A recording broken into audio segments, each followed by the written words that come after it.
आज तेजा जी की जन्म जयंती के पावन उपलक्ष्य में विप्रों के द्वारा उनका पूजन और सुंदरकांड का पाठ और हवन संपन्न हुआ। बाबूलाल जी तो तेजा जी के प्रत्यक्ष चमत्कार है। इनको लोग बाबा जी बोलते हैं। रेवासा में एक बच्चे को सांप ने काट लिया, सीकर से छुट्टी दे दिया तो बाबूलाल जी के पास ले आए। इन्होंने सब पी लिया। आज वो लड़का जिंदा है।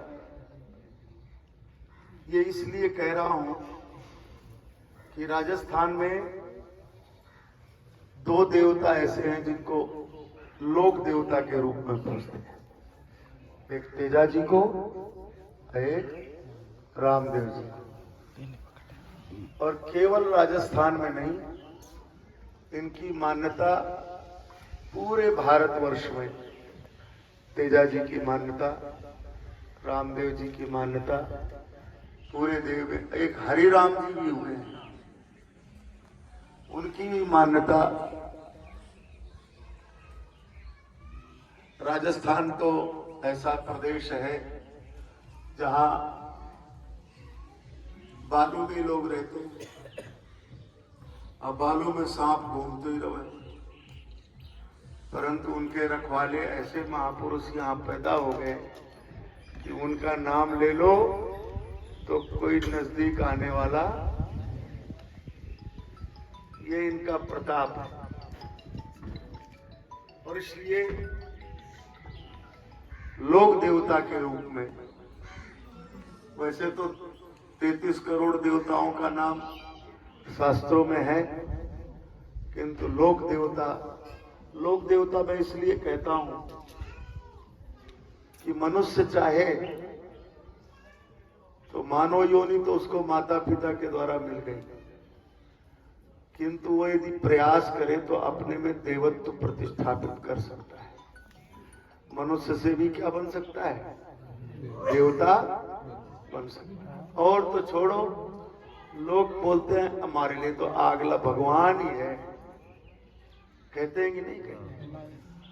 तो ये सब संस्कारों की महिमा है। आदमी और कुत्ते का बच्चा,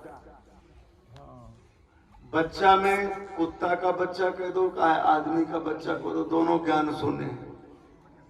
आदमी के बच्चे को भी कुछ नहीं मालूम और सुअर के बच्चे को भी कुछ, परंतु सुअर का बच्चा जिंदगी भर सुअर रहता है और आदमी का बच्चा बड़ा भारी महान आदमी बन जाता है। क्यों बन जाता है?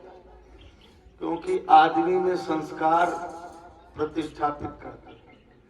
संस्कार होते होते वो आदमी इतना उज्जवल बन जाता है, इतना महान बन जाता है। और यदि उसमें संस्कार नहीं किए गए, आदमी में अगर संस्कार प्रतिष्ठापित नहीं किए गए, वही आदमी रावण बन जाता है। दोनों तरह का काम है।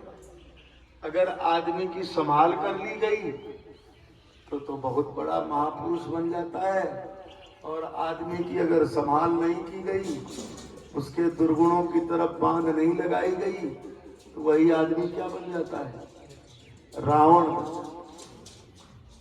इसलिए रामायण में दो चरित्र वर्णन है, एक राम जी का चरित्र और एक रावण का चरित्र। राम जी का चरित्र वो भी मनुष्य रूप में धरती में है, वो भी मनुष्य रूप में धरती में है। एक ब्राह्मण कुल में पैदा होकर के इतना अधम हो गया कि आज तक कोई भी अपने बेटा का नाम रावण रखना ही